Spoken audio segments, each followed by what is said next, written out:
This is the Bema Podcast with Marty Solomon. I'm his co-host, Brent Billings. Today, Josh Bossé is bringing in Elle Grover Fricks to consider what is truly important. And of course, we're not merely here by ourselves. We're also including ourselves in the journey that Qohelet took.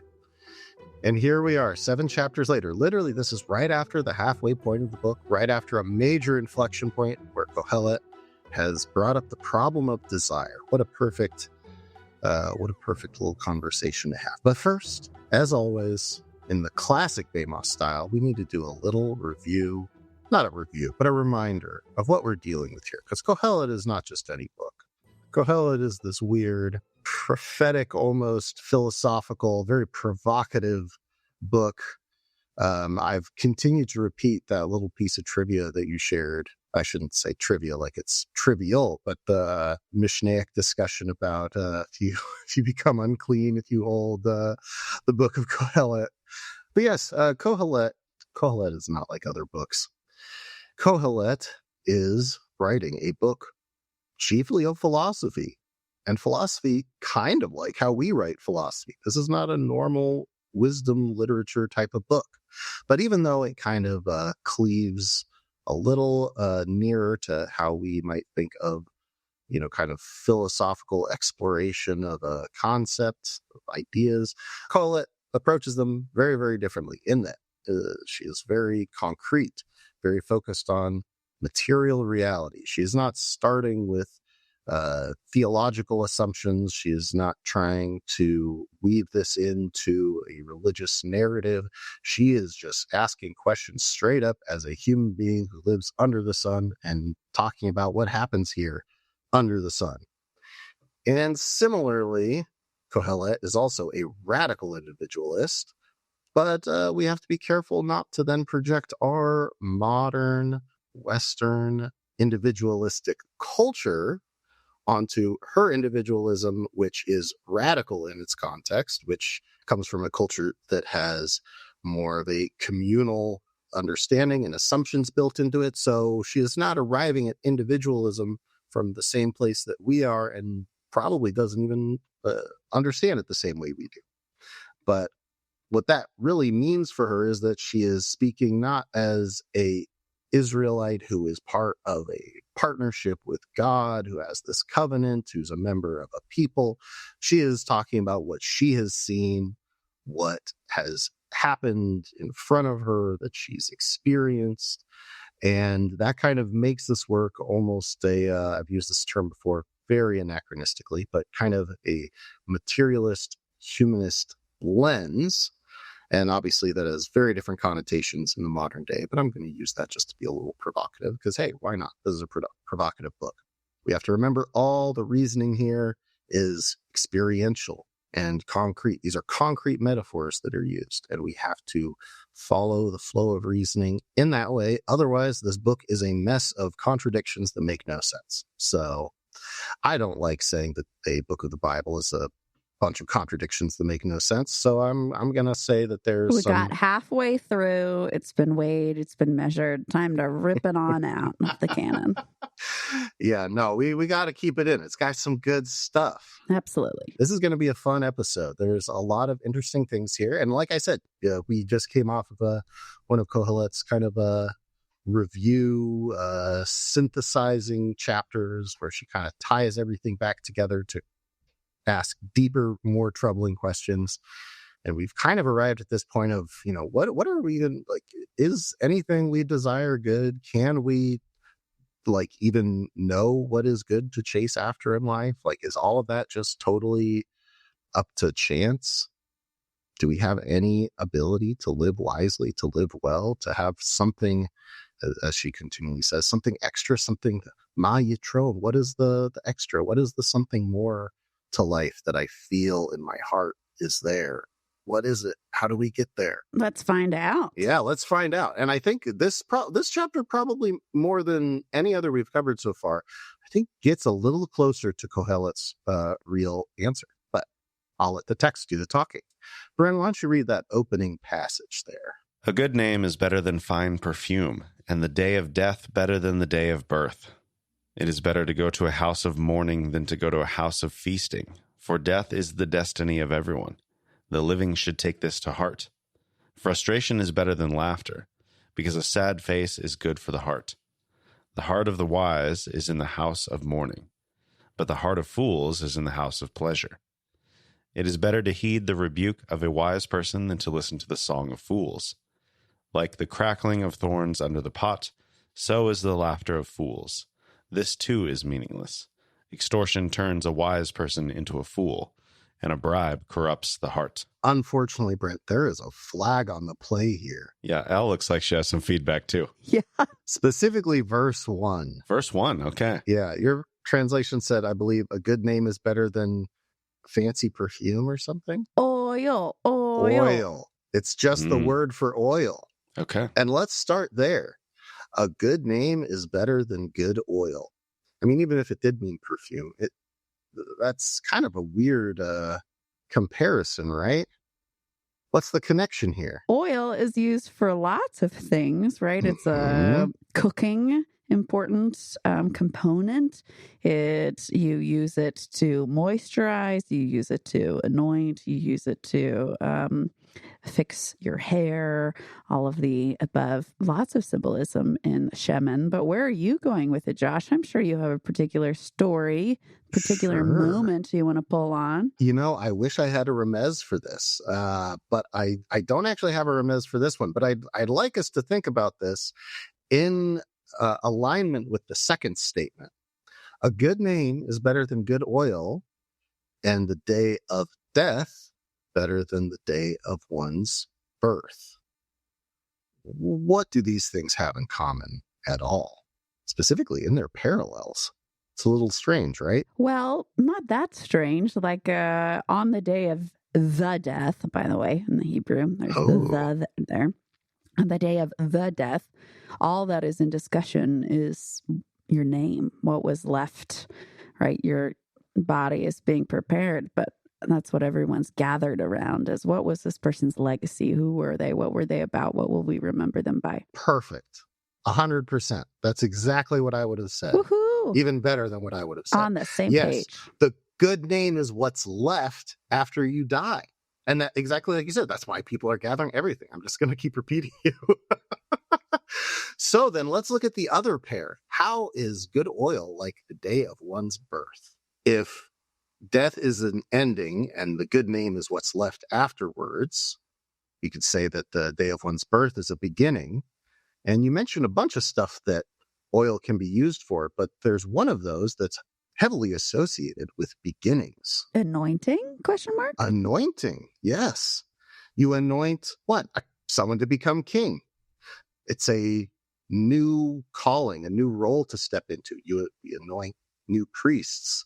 They even anointed the specific physical objects that went in the temple, all when they were first being used. So anointing is something that happens at the beginning, and it's usually not just done for any old thing. It's usually a important beginning, a great calling, we might say.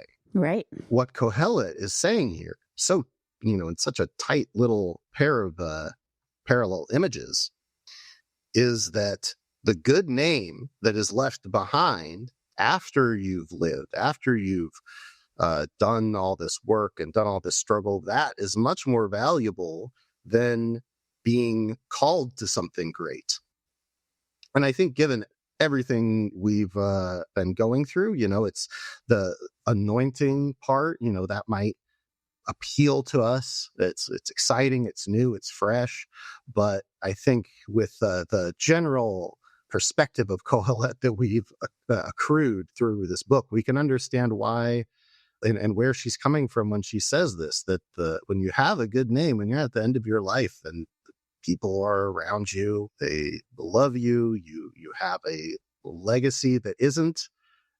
Interestingly, I love this transition to talking about the good name, because before, when Qohelet has talked about legacy, especially in chapter 2, the very first time, it's about big works, grand projects, and things like that, which especially kind of with the literary motif of Solomon and the temple and everything that led to, we can see that, that has a very potent reminder of even something as grand and as holy as the anointing to become the wisest king and to build the grandest temple of all time.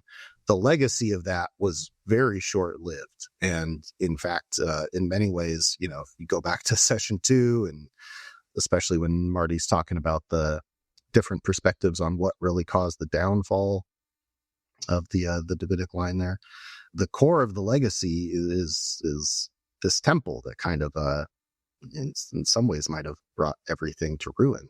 Right. Whereas your own personal name, your own personal legacy, how you're known, what your name means to people, that's different than a vineyard that you've raised up or something physical like that. This is important nuanced difference that Qohelet is advancing. And so that name that you've worked literally your whole life, that is the sum of everything you've done in your life, that is better than simply a lot of potential. Mm-hmm. That insight is going to be what carries through the rest of this, right? It's better to go to a house of mourning than a house of feasting.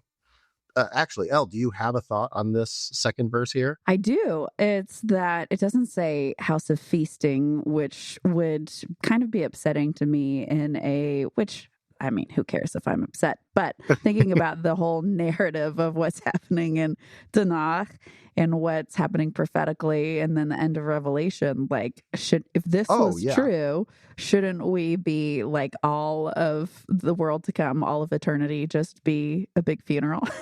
However, it doesn't say feasting, which again is the image pulled out by all the prophets and John. True.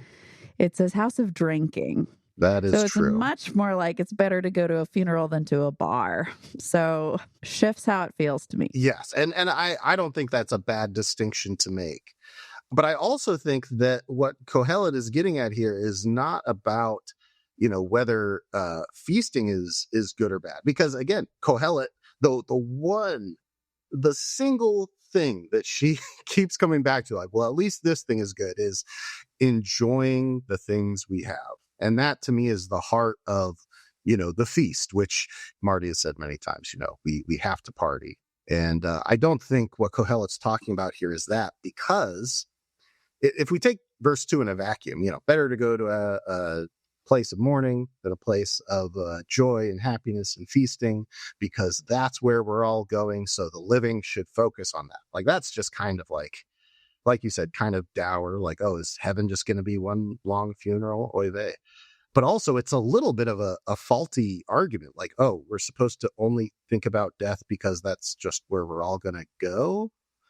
But that's where, if we have the context of the previous verse, where the image of death is not about focusing on the saddest, most depressing things. It's about you're having a good name. Right. Then when we're talking about when we go to a house of mourning or a house of feasting, and specifically the last part of this verse, taking it to heart, putting it in our consciousness, what Qohelet is saying is that when we're feasting and we're celebrating, it's kind of like what you were getting at with the difference between just saying a house of feasting and a house of drinking more specifically, is that we often can celebrate rather frivolous things. Sometimes even negative things, that can be hard to tell sometimes, especially when you're in a joyful mood. You're just like, oh yeah, we're just having fun. Come on, join the party.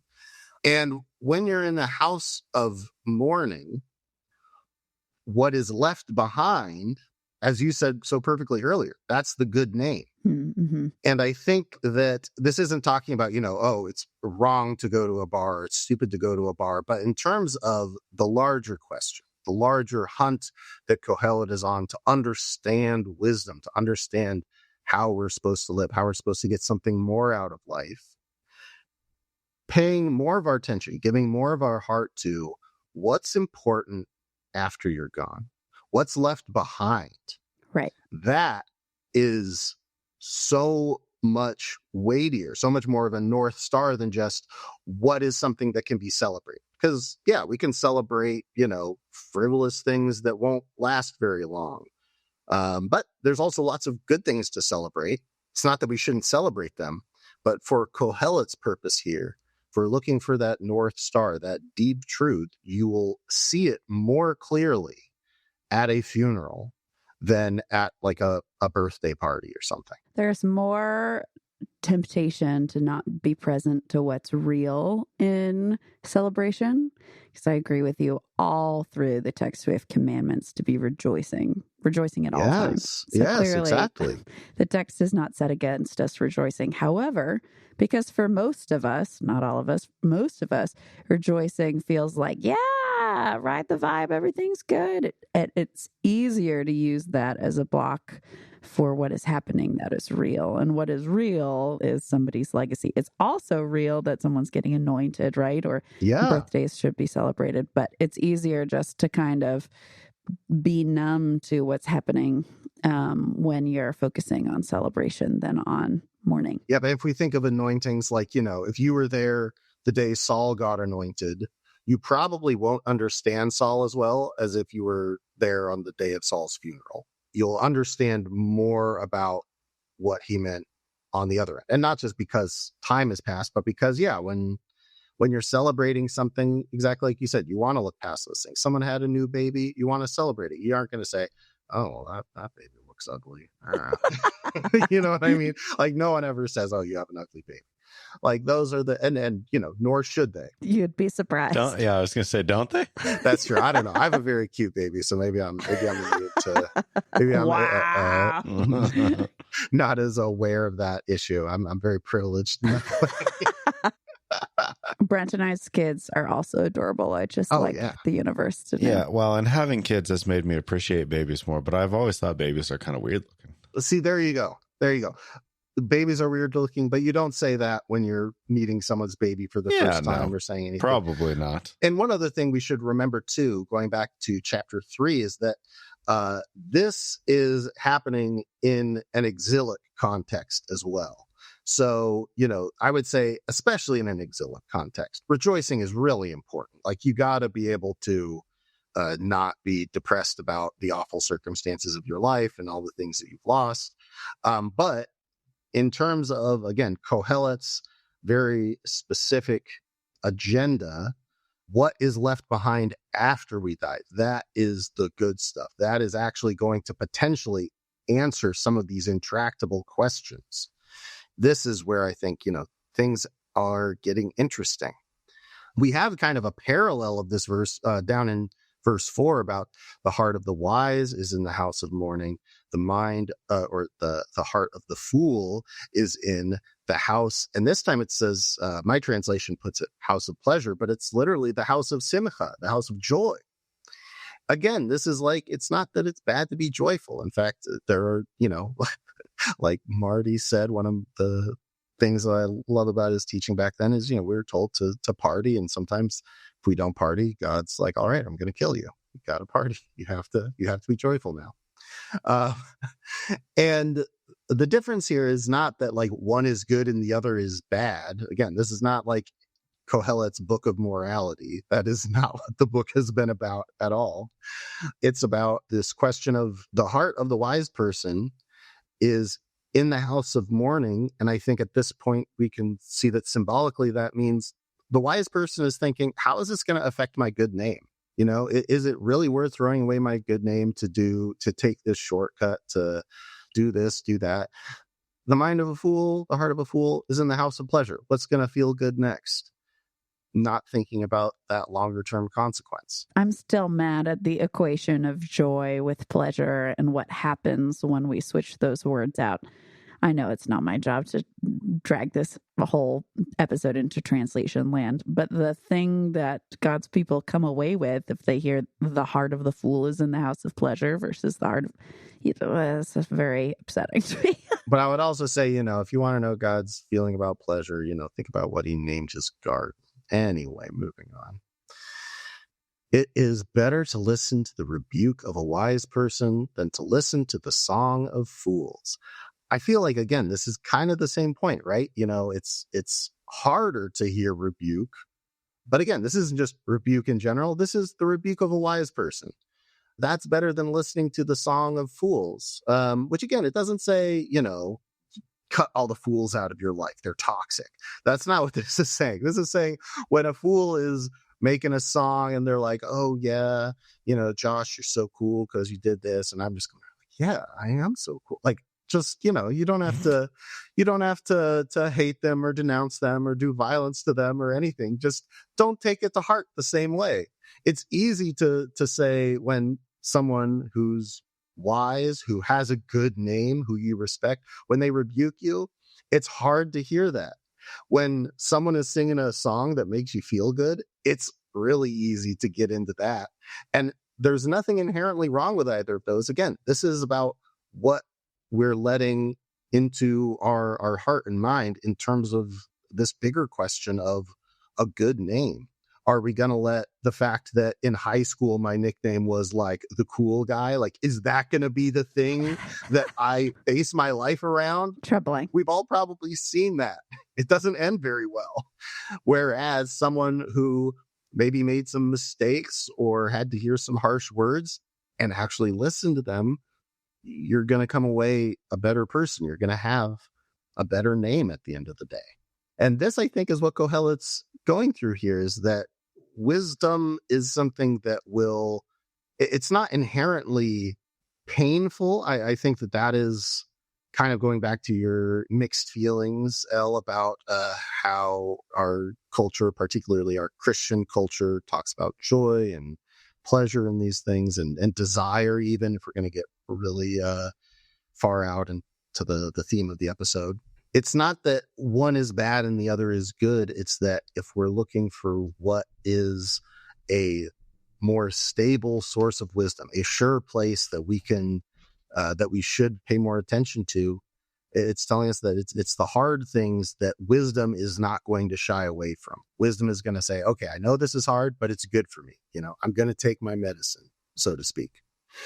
And that seems to be how we're getting from just saying, oh, a good name, good oil.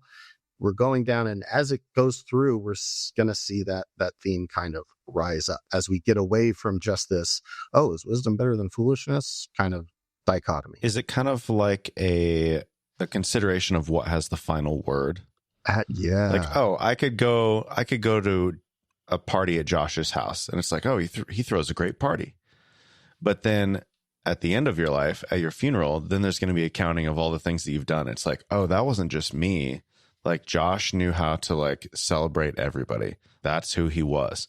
Or I could go there and be like, yeah, things were good at the beginning, and then he kind of got selfish at the end or whatever. And obviously there's the etiquette that you were talking about earlier, but at the end, it's like, okay, when everything's said and done and we take the final accounting, that's like the real substance. Yes. That's the thing that gets the final word versus that one time that I had that one experience with the person. Exactly. That's a really great way of putting it. And this is where, it's interesting thinking back, because Qohelet's been talking about, wisdom bringing grief and things like that. But this is another level. And it is, to go back to that really good analogy, Brent, of what has the final word, and two different. Okay, no songs of praise here. I don't submit your ballads about Brent into BemaDiscipleship.com. I'll start by criticizing Brent, and then everything I say will be valid. Perfect. No, and see, that's the kind of like legalistic way of taking this. Of like, everything should be hard, nothing should be fun. Yeah, it's the question of, and this is exactly what we talk about when Marty talks about like, oh, we're supposed to know how to party well, like. This is the substance of it. Is it a good party or is it a frivolous party? Well, one easy way to check that is to check in at the end of someone's life and say, oh, were those all just little flings, just little good times that never really meant anything beyond that? And these friendships were only surface level and no one's really here at the funeral? Or is it, like you said, everyone's there. Everyone was like, nope, this person brought the presence of God in the party. That's a totally different thing. And that is what Qohelet's talking about. That's not the kind of party you should be avoiding or anything like that. This isn't an anti-party, anti-fun. Everything good is actually painful. Like, that's not what's being said here. So where this gets interesting, we kind of see to be like kind of circling around the same idea, seeing it from a couple different vantage points. I won't get into every single one. To me, the real turning point came in verse 7 where we left off. I forget if your translation had a different take on this verse, Brent. And Elle, feel free to jump in on this one, because this one's going to be important. But verse 7, for oppression makes a wise person look foolish, and a bribe corrupts the heart. Which actually, I don't know if I like this translation here, because that word for look foolish is, and Elle, you may remember this from our first episode, this is the word that throughout Qohelet is often translated as madness, but also can include, or its primary meaning is for praise. Maybe more generally is just referring to an ecstatic state. It's the word holel. A deep sigh from Elle. What are your thoughts here? Okay, couple of housekeeping things first, Josh. What translation are you looking at? I'm looking at the NASB. NASB. Okay. So NIV has that first word is extortion. NET also says oppression, but then it has a footnote and says there's debate, and it cites a couple of different sources for either side of that, oppression and extortion. Some kind of exploitation, whether it's specifically extortion or general oppression or whatever. From what I've seen, exploitation in general makes sense. And I kind of like the word oppression there. That's how we were using it. That's the same word back from, what was it, chapter 4, I believe? I'm team oppression, just in general. Just kidding. For this word, for this word, I'm team oppression. It's like squishing somebody into the mud. So oppression feels right for me in that it has the word press in it, right? Oh, yeah. But with the sometimes it means praise, sometimes it means go mad. That feels like such a huge bifurcation. And we talked about it before, I'm sure, but there are 160 times it comes up in the text, and only 5 of those 160 do they go with go mad. Is there a natural bridge where you can say, well, maybe it's both? I would say only if you're willing to translate all of those Psalms where it's praise ye the Lord, all his saints. If you want to change that to rave unto the Lord, all you saints, then I feel okay, because raving has a gone crazy connotation to it. But otherwise, I feel like it's being inconsistent to 5 out of 160 say, it's actually about madness. Sure. Now, if you leave it at praise, how much more offensive and provocative and potentially wise is Qohelet's statement? Oppression makes the wise praise. I love that. I love the provocation there to be it's not that they're praising their oppressor. It's not that they're praising the fact that they are an oppression, but is there a spiritual discipline of still choosing to praise God in the midst of the presence of evil and oppression? Interesting. Going back to Psalm 23. And I absolutely think that there is. Okay. Very interesting. So the other thing that strikes me here that's also very interesting, or at least linguistically to me, I don't know if I've ever seen this before in the text. The other side of this verse is about bribery destroying the heart. I wouldn't say it says destroy either. Wait. Okay. So what? I translate avad, wander. Oh, interesting. And then it just says matana. So a gift makes the heart wander. Matana, gift. That makes sense. But the idea of the core idea of avad, either being wandering or lost in that sense, not necessarily destroyed.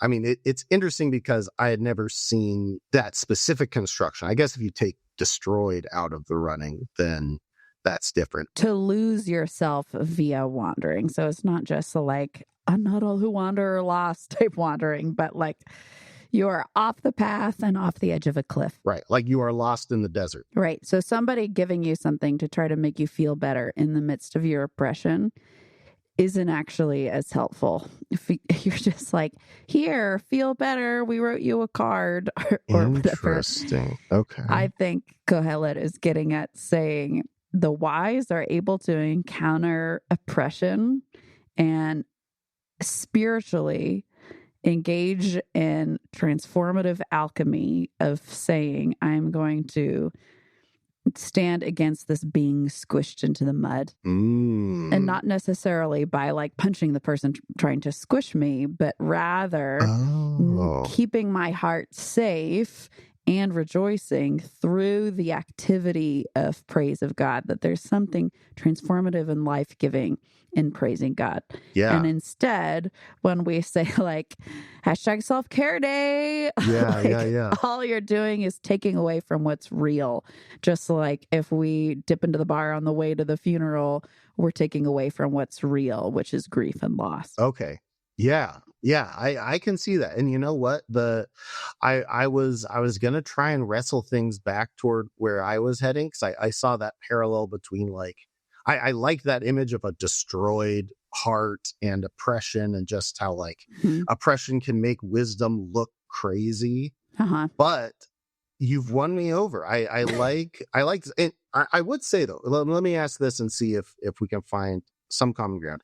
I don't think it's inappropriate or outside of the bent of this passage to maybe translate gift as a bribe, like sure, because in line with the whole Qohelet's whole reasoning here of having a good name being the most important thing.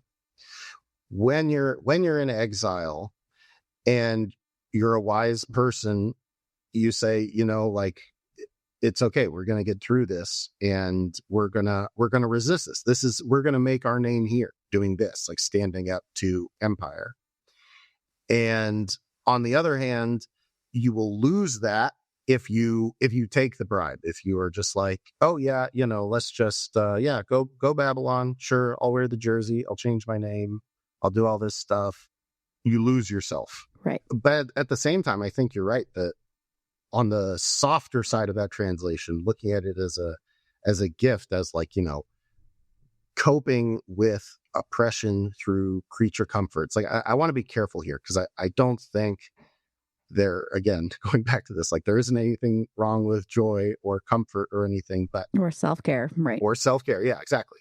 But those can easily, just like, you know, the house of pleasure, it's easy for those things to carry us away to, man, honestly, your translation is working even better. All right. I think they both work though. Well, with that, Brent, let's read this next chunk, which I think this will all be fitting along the theme that we've been talking about of wisdom being willing to lean into what is difficult. So why don't you go ahead and take it away? The end of a matter is better than its beginning, and patience is better than pride. Do not be quickly provoked in your spirit, for anger resides in the lap of fools. Do not say, why were the old days better than these? For it is not wise to ask such questions. Wisdom, like an inheritance, is a good thing and benefits those who see the sun. Wisdom is a shelter, as money is a shelter. But the advantage of knowledge is this: wisdom preserves those who have it. Consider what God has done. Who can straighten what he has made crooked? When times are good, be happy. But when times are bad, consider this: God has made the one as well as the other. Therefore, no one can discover anything about their future. Well, there is a lot we could talk about in here. But you don't have any notes, so let's move on to the next verse. I think this is the first section of Qohelet that I felt like, man, it would be good to like memorize. The central point from which scripture seems to orient discipleship is toward wisdom and into wisdom, versus, I don't know, what we were probably raised with in our Reformed worlds. We were all reading Francis Schaeffer and hearing about like worldviews. We need to be able to identify worldviews, which is a component of wisdom, but it's not centrally what scripture seems to be worried about, which is our pursuit of wisdom. What does that look like? Yeah. And to be honest, I feel like, you know, I've brought this up many times where, you know, a lot of times when Qohelet gets into kind of spitting some proverbs at us, it's kind of tongue in cheek. There's a layer of irony here. Right. This chunk feels very earnest. And that's where I think your observation, like, ooh, this would just be good to memorize. It's like, yeah, this is, and I think that if we break it down, you know, there is kind of a it kind of reminds me of like watching people rock climb. Like it's not a straight line, but there is a methodical movement between like these moments of tension. And we kind of start with that, hearkening back to the very beginning of the chapter, like, the end is better than the beginning. Like, yeah, the beginnings are exciting, of course, but it's better to be at the end. It's better to be patient than arrogant. And I like that in the text, these are both, they use the word ruach, to be long of spirit. Erech is patience, rather than to be hot, like lifted up, arrogant or prideful, as your translation said. And then after that, don't be eager. And that word eager has come up a couple times now. And the root meaning is to be like trembling. So it's like almost like kind of being hasty out of nervousness almost. Don't be hasty in your spirit to be angry. Like don't be just like ready to get angry at someone, like leaning into difficulty, but now in a very different way. Before it was about go to these places that aren't fun to observe and see what really matters, what actually withstands the test of time and lasts. Then that's why I love in verse 10 when Qohelet just kind of totally brushes aside that, like, don't ask why things used to be better. Like that's I love the phrase. It's not in the NASB they translate it. It is not from wisdom that you ask about this. Yes. And very good. It imagines wisdom as a location from which we move and see, which I think is helpful for looking at the House of Mourning stuff as well. Oh, that's really nice. Yeah.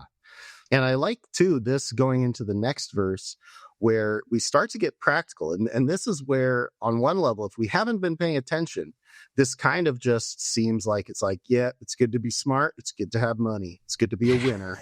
Oh, yeah. Sure is. But it starts by saying wisdom along with an inheritance, with a portion. And then after it says, when it says an advantage to those who see the sun, that word advantage, which this is often translated to, is yoter, yitron, the extra, the overflow, the little extra something. Abundance. That when you have wisdom along with an inheritance, and when we hear inheritance, there's probably a pashat level at which this is talking about money, especially given what is said shortly after this. But remember, when do you get an inheritance? Death. Yeah, right after someone dies.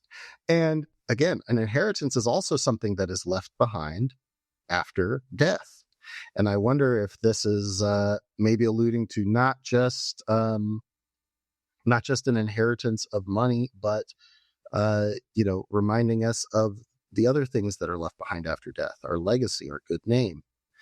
And this is where I think there is kind of a very like nuanced play here in talking about money and material wealth, in that, we just came off of like, lean into the hard things, don't try and cause trouble, don't look to be getting angry, don't put yourself above other people, just all this like very rapid fire, like you said, Elle, just a lot of really dense good stuff.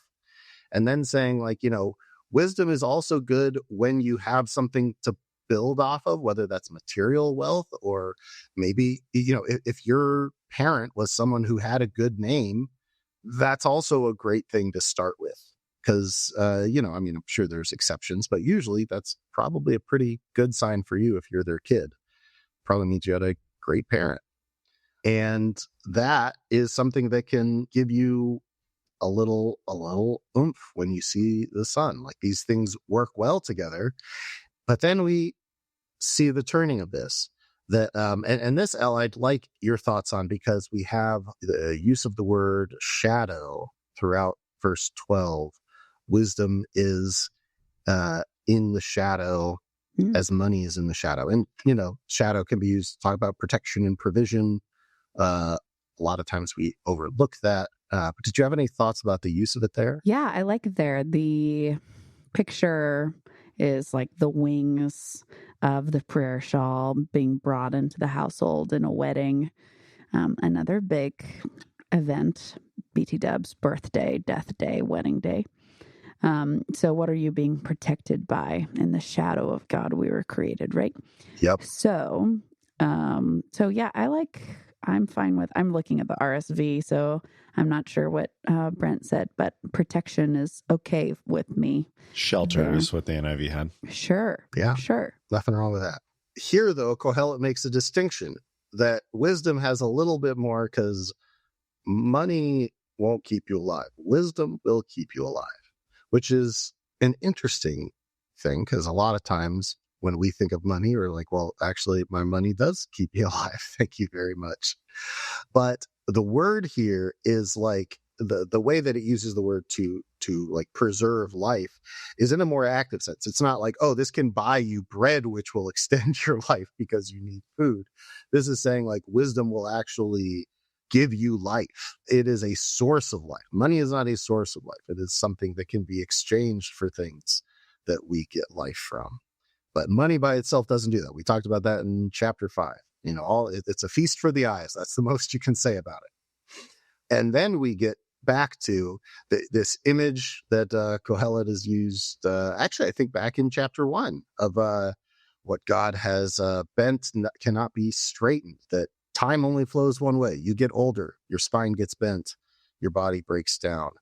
That cannot be changed. So when God gives you good things, like enjoy them, rejoice, and kind of just like the example you gave at the beginning of this chunk, Elle, about, being grounded in God's love and generosity, even when a disaster happens, that when you come upon that disaster, remember that God is the source of both, kind of a Job, like the Lord gives, the Lord takes away, that God is up to something that we can't fully know.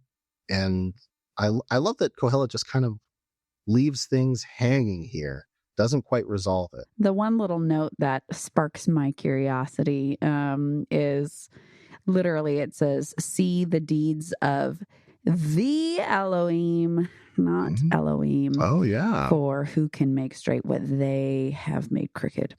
And so that's just interesting to me when you're thinking about who is making the crooked straight and who is making the straight crooked. Is that God doing that? It's the Elohim. Well, so this is where I think when he talks about that, it's the image of us trying to reverse time, because the image of not being able to straighten what has been made crooked. Okay. At least Alter says that this is an image of like, being hunched over in old age, and that you can't undo time. Interesting. I like that a lot. I'm just looking at it from a Heiser perspective and then thinking about like the origin of evil. So that is interesting. I wonder, man, that makes me curious about how many other times, because the previous verse, verse 13 and 14 both have Ha Elohim, and that makes me wonder is that true throughout the whole of this book. Whole dang thing. Yeah, looks like it. It's in the previous chapter. Anyway, well, that would definitely get me off track. Brent, read some text. Save us. Well, in this meaningless life of mine, I have seen both of these, the righteous perishing in their righteousness and the wicked living long in their wickedness. Do not be over righteous, neither be over wise. Why destroy yourself? What's solid life advice? Do not be over wicked and do not be a fool. Why die before your time? It is good to grasp the one and not let go of the other. Whoever fears God will avoid all extremes. Guys, all those times I've made mistakes, it's just because I'm making sure not to be over righteous or over wise. That's right. You're welcome. Yeah, I wonder why this book was so controversial. All right, what do we have in verse 18 here? Whoever fears the gods. Does it say that? Ha Elohim? Nope, that one's God. That one's just Elohim. Almost like a consistent translation would be helpful, but alas. Oh my gosh. Yeah. Okay, so let's get into this, because this is a little interesting, especially Qohelet coming out strong with my days of Hevel, my days of ephemeral passing, barely there life, which feels very exile-y to me. Now, I'm not sure. I don't know if you're going to keep the laughter in, Brent. But anyway, as Elle, this I don't even know what to Why say. would I not? Well, I laughed out loud while you were reading, because I see what you mean. They make a translation choice. So anyway, Elle, based on what you said earlier about how eager sometimes translators can be to choose the word destruction. Oh, yes. I noticed one instance of this that is out of place in verse 16, where it says, do not be excessively righteous and do not be excessively wise. And your translation, Brent, says, why should you destroy yourself? Shamim here technically means to stun, to become numb. And so, again, immediately hitting the button for destruction. That's pretty wild to me, especially, though, because it's like, how would being too righteous and wise destroy you? I don't get the logic there at all. It feels like intensity level. If you're holding the lever on translation, it's like, forward boosters and Star Trek or whatever, and then like all the way to the front for destroy. Versus you do get numb if you are, if somebody's suffering and you want to wield that thing, the provocative thing we talked about earlier about how it's good to praise God in the midst of oppression. Oh, okay, yeah. You are being numb to somebody else's suffering. You are being like, well, you know what you should do. That's not helpful. That's not what we see Jesus do when he's walking around. And so numbness definitely makes sense. And I think people do that all the time. Be like, oh, I know the right thing to do. And that means that I don't need to be present with any emotions because those just aren't helpful. I also like taking it in the astonishment route where it's like if you are so righteous and all you do is think about the Bible and Jesus every day, and then you get out into the real world and just your brain is fritzing out because you're like, how can there be such evil and meanness in the world? And it's like, wake up there. this is normal. And I think that's at least how I couch this, and especially coming from Qohelet, Mrs. Wisdom all the dang time, like saying like, hey, even I know that it's like, and I think your example is also a great way to take this of, it's not always a good idea to say the wise answer, to tell someone like, this is the wise thing to do. Because, sometimes it's like, that not right now, not the right time. And that idea of being numb to, or on the other hand, being overwhelmed and stupefied by, being like, I just can't understand why anyone would lose their temper and ruin their life. Like, that just doesn't make sense to me. And it's like, well, other people have different experiences than you. Not everyone has the same privileges as you. And so not being aware of that is not great. A trap. The initial phrase there for what gets translated righteous overmuch, it really says tzaddik harava or harave. So that's like the big guy, right? Rav, same that we get rabbi from. Great one. Oh, great one. I think there is often the compulsion to be like, I'm going to save the day by telling this person the one thing that I know they need to hear. It ends up not actually being the righteous or wise thing to do. So another way to say it is like, is being, don't be so righteous that you destroy your own family or ruin someone's day or something like that. Yeah, because you want to be seen as the great wise person. Like you're hoping someone will pull you aside later and be like, wow, that was such a wise thing to say. Yeah. And then I like on the other side, she says, don't be, also, kind of uses the same phrasing. Don't be excessively wicked, rave. Don't be greatly wicked.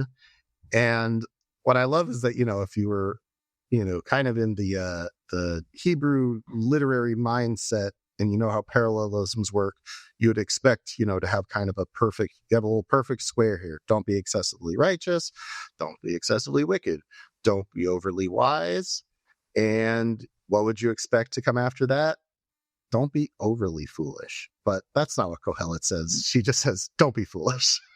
Stop it. Stop Yeah, it. don't be foolish even a little bit. Not don't be overly foolish. Just don't be foolish. Why should you die before your time? This word for overly righteous, overly wise, overly wicked is some kind of yoter, whatever.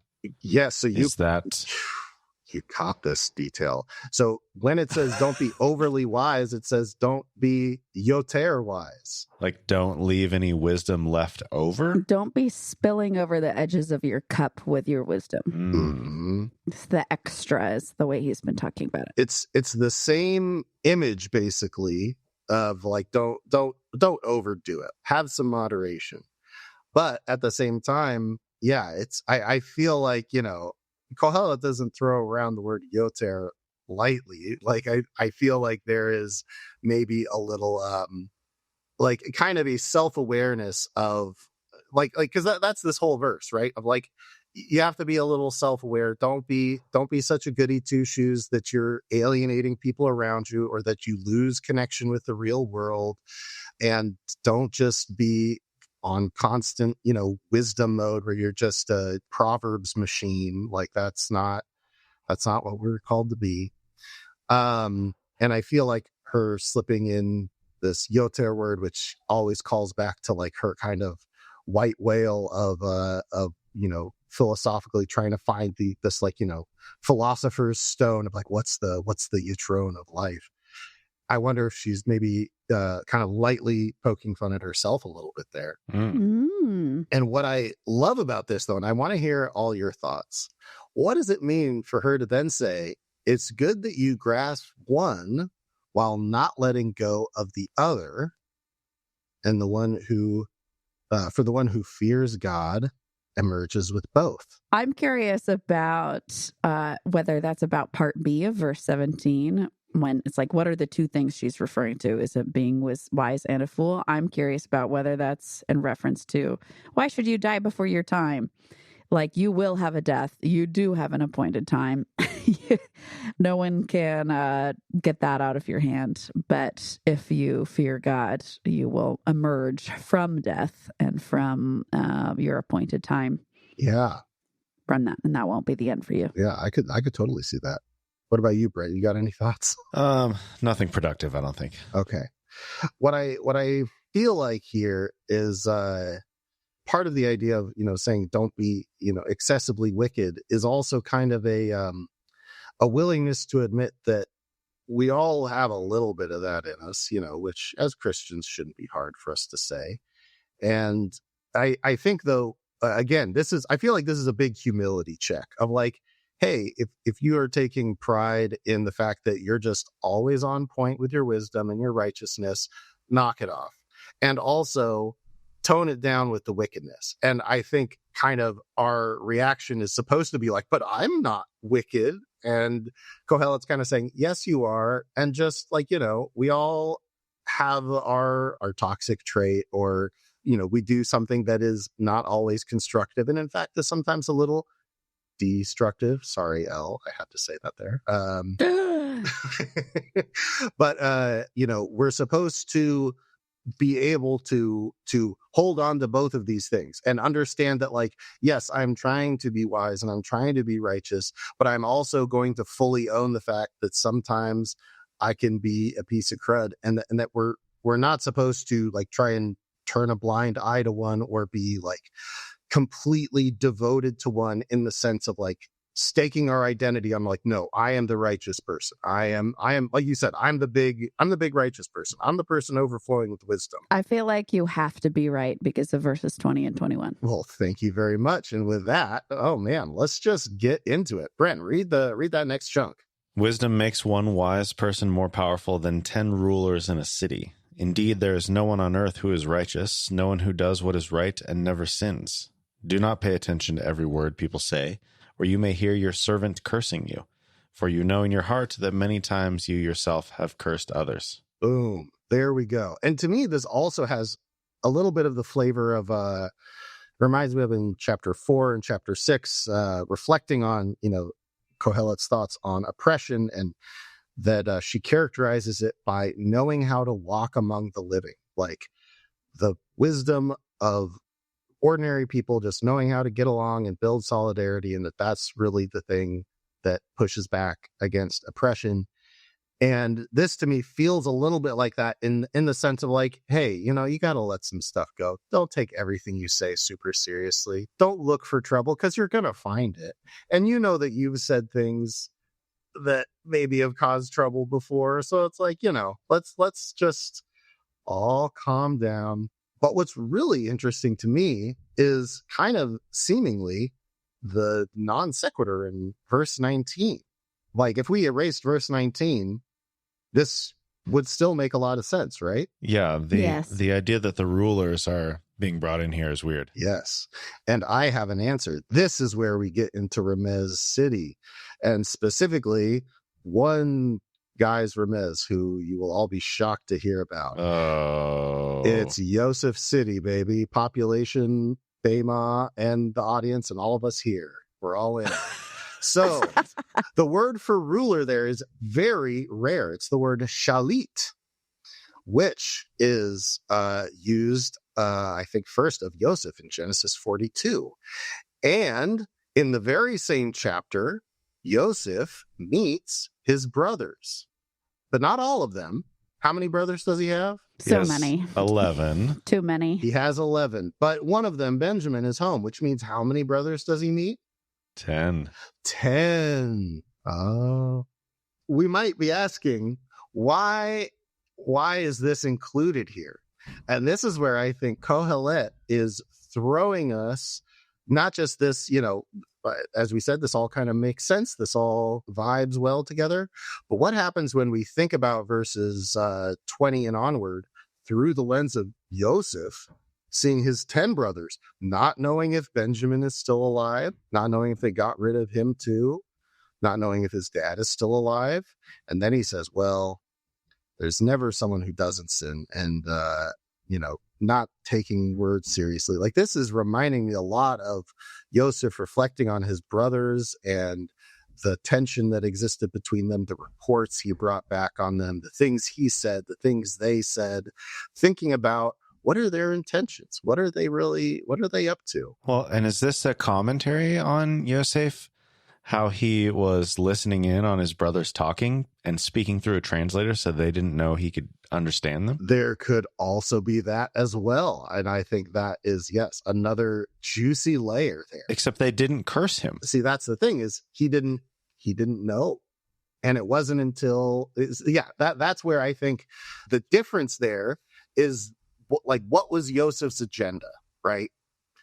It wasn't to catch his brothers out.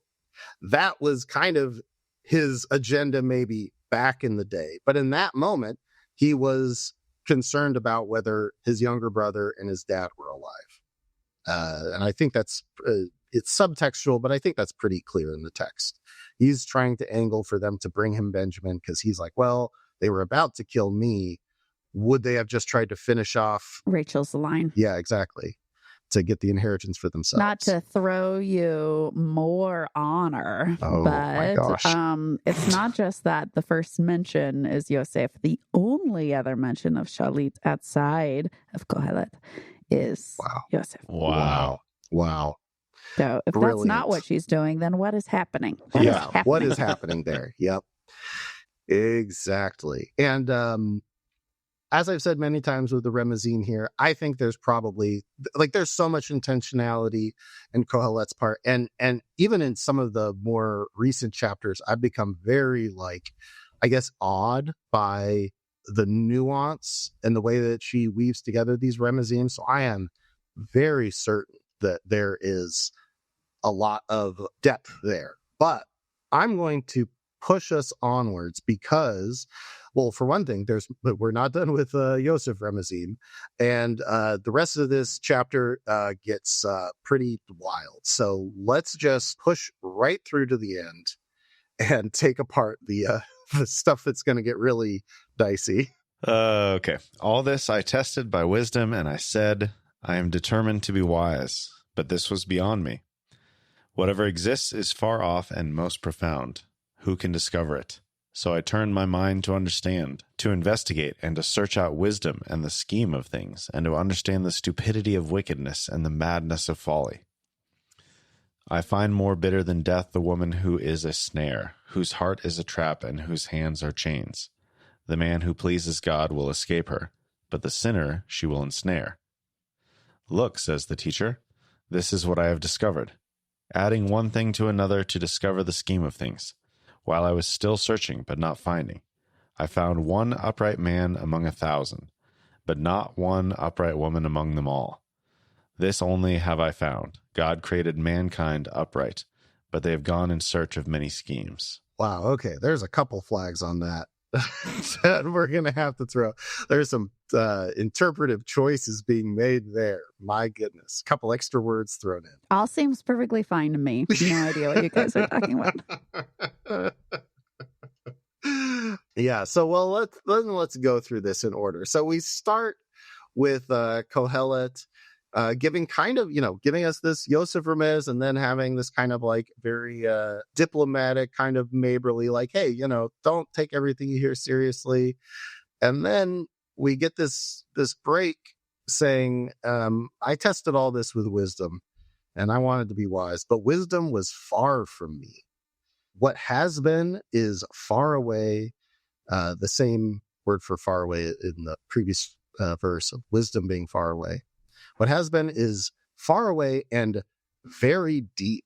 Who can discover it? And this feels like a very, disjointed next step. Is there anything sticking out to you there, Elle? You sensed my scorn from afar, and darn, I've already fallen into the archetype of the scornful woman. Darn. However, it doesn't say I turned my mind.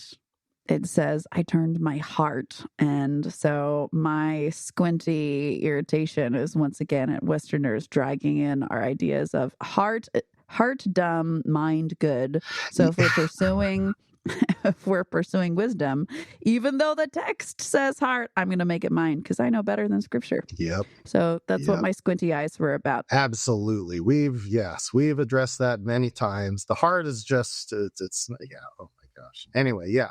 Let's not get on that rabbit trail. So what's interesting is that this word for distance or being far away, rahok, comes up in the Yosef story. An interesting moment talking about the brothers and overhearing and even just hearing their plans, thinking about their intentions. And it's when they're out in the field, but they're not where they said they would be. Yosef has to ask for directions, and he comes, and they see him from far off. And then they begin to plot about what they're going to do with him. Mm-hmm. And this is also interesting because Qohelet repeats this word twice. And in the second verse, where she's saying that what has been is very far, she then says, Amok. Yeah, exactly. Amok. Like just deep. It's deep down. And I can't help but think of the image of them seeing Yosef from far off and then throwing him deep down in a pit. And then, of course, also this insertion of the past, of what has been is far away. And it's deep.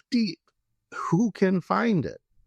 What is being said here? And what does Yosef's story have anything to do with it?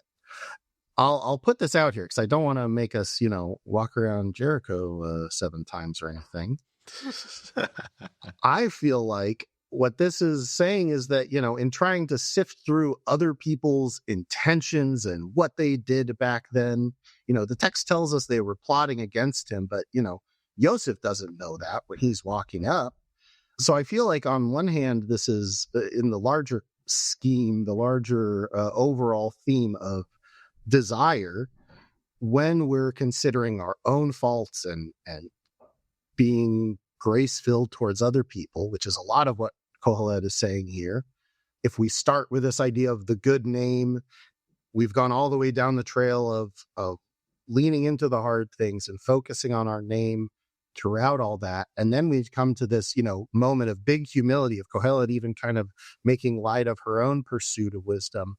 And then we come to Yosef and him struggling, wondering about his brother's intentions. And I think what this is doing is bringing it back to, the incident, the original wound between Joseph and his brothers, or at least in terms of him being sold off into slavery. Obviously, there's more context before that. But it's almost as if this is Joseph saying, like, I can't go back and know what they were thinking or feeling at that time. I can't go back and try and understand every little nitty gritty thing about, who they were and are they even the same people today? Like, that past is far off and it's buried. I can't account for that. I can't find an answer that will satisfy me for all those things that happened.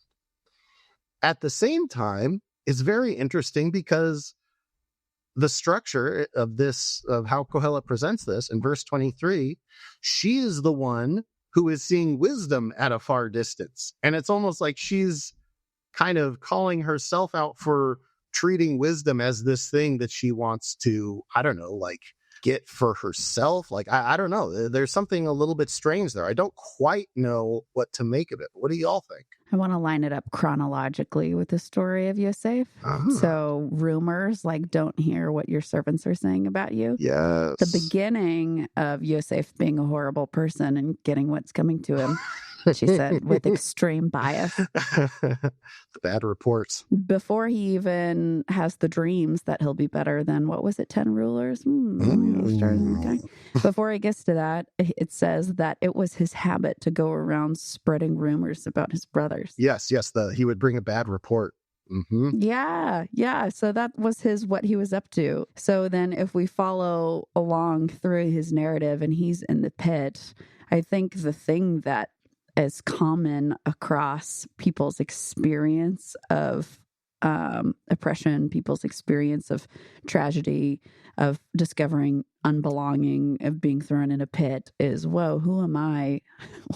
What's my story? Is this the end of my story? Mm-hmm. It feels far from me now to know what's going to become of me. Is this thing that I heard from God really going to possibly become true? So if Qohelet is standing there looking around being like, what's the sum of all of this? Like this evil, the wickedness of folly and the foolishness, which is madness, as the RSV says.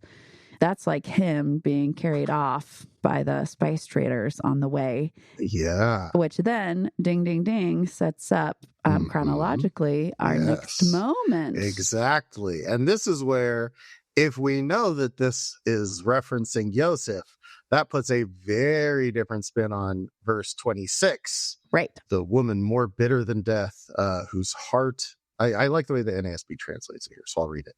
Whose heart is snares and nets and whose hands are chains. Who is this? Who could this possibly be, this mysterious woman? Potiphar's wife. Yeah, exactly. Which, heart goes out to her. She was married to eunuch, so she was going through it too, just for fairness. So I took a class on Ecclesiastes when I was at Hebrew U. Oh my gosh. And these verses were pulled up to be like, well, it couldn't have been taught by a woman. I mean, Qohelet couldn't have been written by a woman. Interesting. Okay. Because it's in there, which is to me pretty reductive. Like, I've met lots of women who say bad things about women. So. It's funny because you had brought that up in episode 1, and after that I'm like, I've actually never heard that before, but that's wild, man. But if we look at all of the wisdom literature, which I see that you have here in your outline, so sorry for skipping over to it, but like in the rest of the wisdom literature, wisdom is a woman. And so it's not like, oh, well, I guess the Bible hates women because they're portrayed this way. Obviously, you've been lining up this crazy, cool remez about a very specific story. And in Proverbs, it's not just like there's the woman wisdom and now here she's a bad person. If you read that whole first third of Proverbs, there's Lady Wisdom. Mm-hmm. And then there's also somebody else in the street. Yeah, the seductress. And so pulling that image in wisdom literature while pulling on this narrative point in somebody's story, like you, listener out there in the original culture, you who are in exile, do you feel like you've been thrown into a pit and now you've been pulled out into a foreign empire? Who are you going to listen to? Are you going to listen to the person who tells you it's just one thing. It's fine. Or are you going to pursue wisdom? So to me, of course, it makes sense that Qohelet would pull on this story, that she would pull on this famous femme fatale character, the original archetype. And yeah, so I'm bummed about our inability to hold multiple things in mind at the same time when thinking about what might women say about other women. Could it be anything other than a whole thesis about a gender? No, surely not. Yeah, and I also want to pause and just like, this is really, like, from a literary point too, this is really just brilliant, layering the Yosef Remez and then like also casting onto it these archetypes and the tension between them. Like it's wild, man. This it makes me feel like oh man, this would be a really, it reminds me of the movie Persona. I don't know if I haven't seen that. Ingmar Bergman classic. So we have Qohelet maybe even like kind of existentially wrestling herself in the same way of saying, like, am I even, like, what is it that I'm doing? Am I going to end up with a good name? Like, in reflecting on legacy, this all feels like it's getting very personal. And I think that's where we see the overlap of, Lady Wisdom as the seductress in the form of Potiphar's wife, her as Yosef.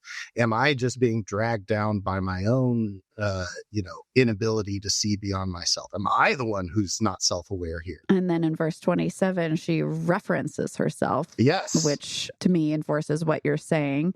And also is potentially, if we are right about Qohelet's gender, she's drawing attention to her own gender, right? And putting the audience who's chosen to listen to her under the microscope of like, oh, are you being led astray by another Potiphar's wife? Huh.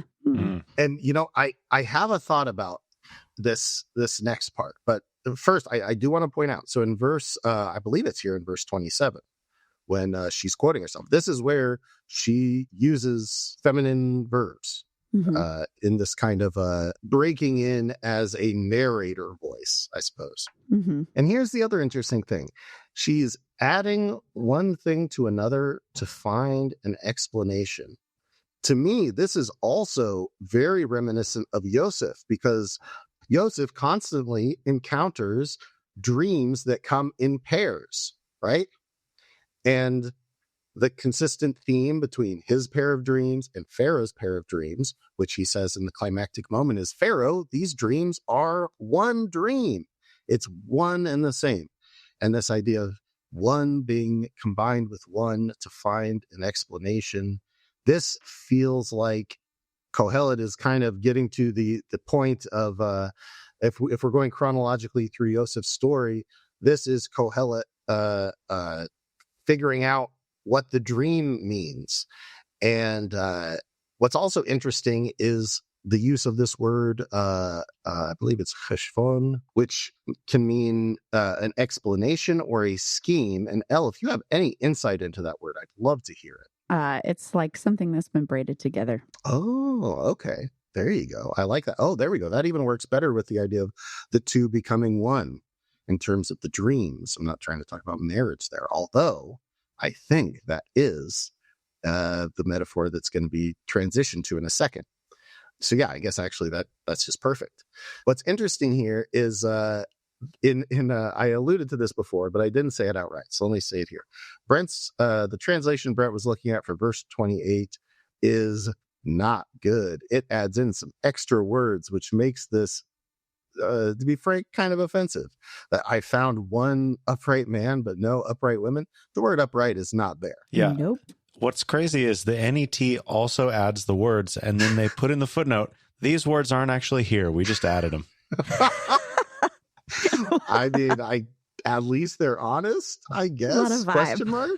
Yeah. What I'm about to say is perjury, but do know it's perjury. Yeah. But I will say it for the record. Yeah. Okay, here's the other interesting thing. Elle, if I was going to ask you, what is the opposite of the word Isha? Ish. There we go. Man and woman. And here we have this, I have found one man, but I have not found a woman. we would guess that the first word would be ish and the second word would be isha. But that's not what we have. Nope.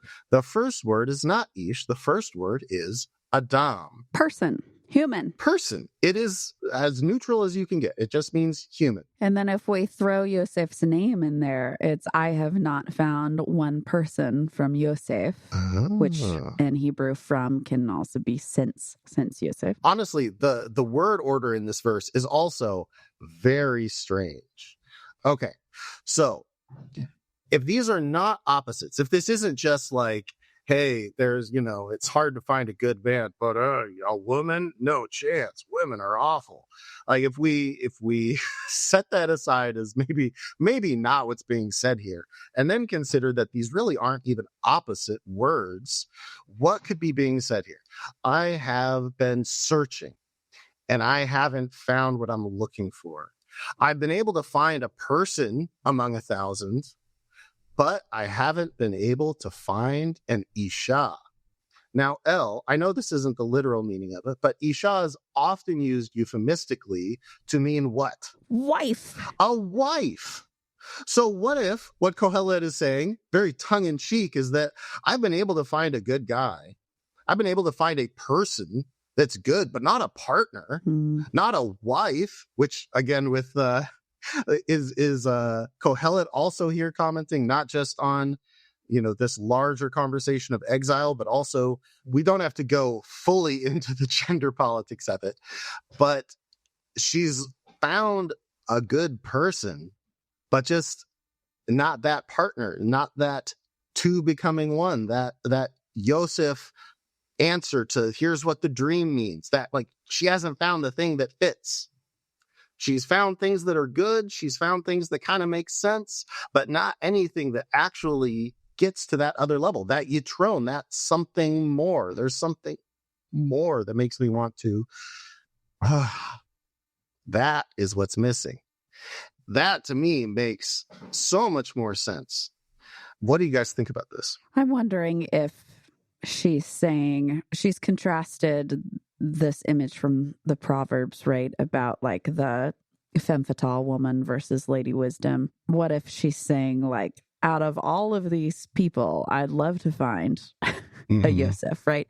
If you can't find wisdom, if you can't find folly, fine, we're in exile, try to be a Yosef. I'm curious about whether that's the takeaway that's being invited there. But yeah. Well, and when we think about Yosef, like he did not find a wife. He was given a wife and a new name that was not his original name. And interestingly, when he names his children, Manasseh, at least, his name means like, oh, I've forgotten about all the bad things because now life's good, which is, in terms of Yosef's new reality, is a little bit scary, the head of the empire. Well, it really circles us back to the beginning of the chapter, right? Are you obfuscating what's uncomfortable and staying numb to what's real? Exactly. Because everything's better. So she's like Yosef, but didn't ever collaborate with empire in the same way. So he's like, well, now I'm still, is she still in the pit without an explanation? And that seems to be what it's at the end. And what I wonder too is at this very last verse that the only thing she's found is that God made people, and that word there for people is ha-adam. If we need to remind people, that is not a inherently masculine word. God made people upright, and they seek out many schemes or answers. Is that upright there? Yes. That word is upright. Yes. God made the gods made the humanity upright, and they seek out, there's the Rav word again. And this is where, isn't this so Bema? We started by saying what you really want is a good name.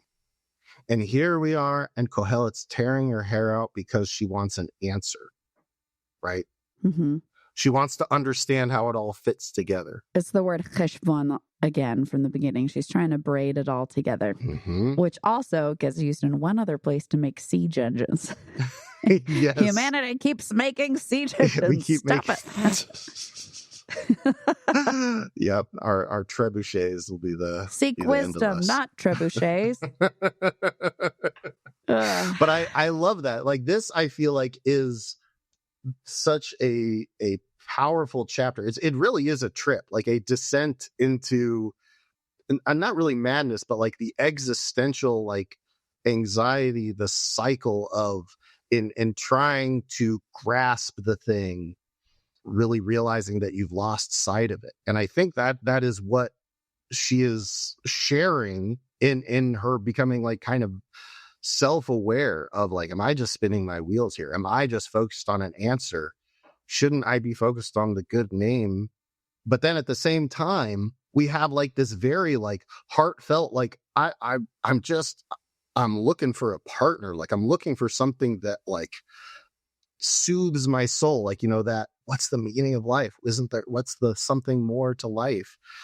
And I feel like this is very relatable and human and honest also. Like this is not something, again, to come back to, this is a work of philosophy. This is not the normal stuff you get in a work of philosophy in Western culture. And yeah, this is, I don't like, normally I try and sit with some of the takeaways from the chapter, but other than just being able to relate to this struggle and I guess meditate on that North Star of a good name. Yeah, I think if I were to pull 2 takeaways from the deck, the first one from the first half of the chapter would be stop numbing yourself out, stop dodging, stop trying to like pick up a coping mechanism instead of being present to what is real. Yeah. And if what is real is rejoicing, then rejoice. And what if what is real is mourning, then mourn. And that's wisdom. And then the second half seems to be about pursuing wisdom and how we're invited to do so, especially in the context of oppression and empire, which Qohelet probably is and Yosef was. And to be clear that in that process, there's going to be forces sounds mysterious, but there's going to be a part of you, whether it's within you or from within or without, which wants to drag you toward other things that just feel good and they feel better than wisdom, because it's hard to praise God in the midst of oppression. It's hard to do the wise thing. I think she's pointing us to, if we can do that, if we can be a Yosef, then to pull from Romans, yet we can reign in life even while being squished under the boot of empire. Yes. And that's, oh man, I just love her tenacity in this book. Like there is just such a stubborn desires. Like she just is not going to back down from these questions, from the struggle. And man, oh man, the more I dig into this book, the more I just respect its author so much. All right, that does it for this week. Josh, we'll be back next week with more Qohelet, more of the diving deeper into the wisdom that we find here. But I don't know if we might have 1 or 2 links for this episode, but you can find those in the show notes or at BehemothDiscipleship.com. You can use the contact page there to get in touch with us. You can check the news page to see what's going on. You can check the map. New groups being added to that all the time. So even if you've checked it before, check that out. And maybe you need some community to wrestle through these words, because as much as we're saying, there's a lot of stuff we're leaving to the side because this book is dense. This wisdom is heavy. So lots of things to do. Thank you for joining us on the Behemoth Podcast this week. We'll talk to you again soon.